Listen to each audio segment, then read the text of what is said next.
I'm not gonna do like a full, like completely extensive tutorial on coloring. I'm just gonna do like a very basic thing that will help improve your coloring by like a light year, I promise you. So this is like a really simple kind of primer to understanding like skin tone, and I am editing in Premiere Pro. Now, this pretty much would apply to most software that you might use. So it doesn't have to just be Premiere. Just take the kind of the concepts that I'm talking about and apply them to whatever software that you use. The nice thing about this raw file is that I can actually adjust the color temperature. If I shot it in 3500, you can see how blue the image looks. The lower the number, the colder.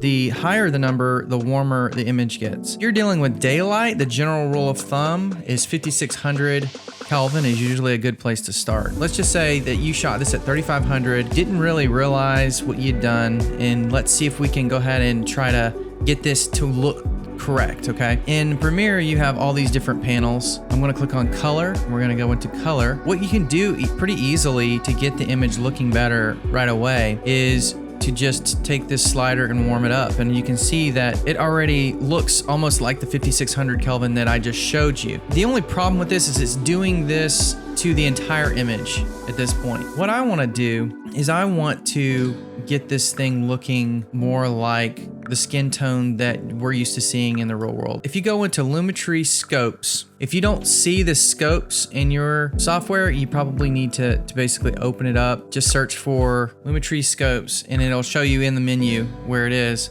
It's under window. There it is right there. So if it's unchecked, that's why you won't see it. Check it and it'll add this tab to your, and you can of course move this wherever you want, but this is where it defaults to, is in this tab window here.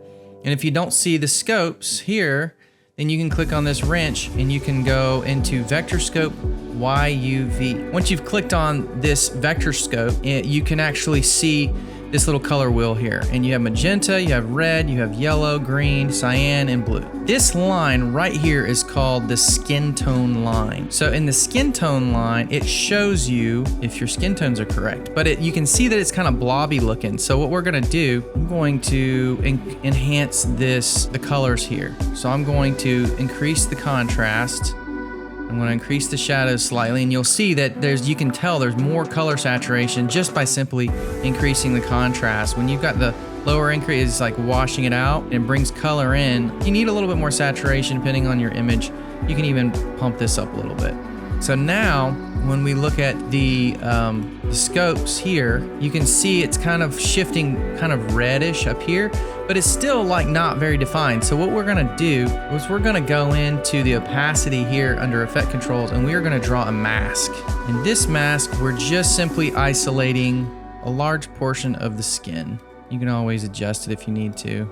So now if we go back over to the scopes, we're gonna see that this is right here. It's like kind of still into the red, but you can see that that blob is gone because we're only looking at the color of this one masked out area. So we're gonna go into curves, and we're gonna go to hue versus hue. We're gonna take the eyedropper, and I'm going to eyedrop that one area of the skin, and it's going to show us in this color band here where that falls in line. So as you can see, that little dot over there, just keep your eye on this dot as I kind of adjust this amount here. See how it's going to magenta if I go up, and it goes towards the skin tone. We're trying to get to that skin tone line. I'm gonna go to hue versus saturation. And what you need to understand about skin is that skin has a lot of green in it. You see I'm going too much yellow. You can see how he almost looks like the Hulk right here. Let me turn off the, let me hide the mask real quick, and then you can see what I'm talking about. See how green he looks? He looks like the Hulk. So he's got too much yellow. Let's just hide the mask for a second. I'm gonna crank this back down. So what we're doing is we're decreasing the red to get it away from this red portion right here. I wanna bring it back up, and now it's looking more normal. See, this is still a little bit strange because I've cranked up the saturation so much for this color just to see where we are on the line. If you double click this dot, that'll just erase it and default it back to where it was. But you can see that the color is a lot closer to the skin tone line there.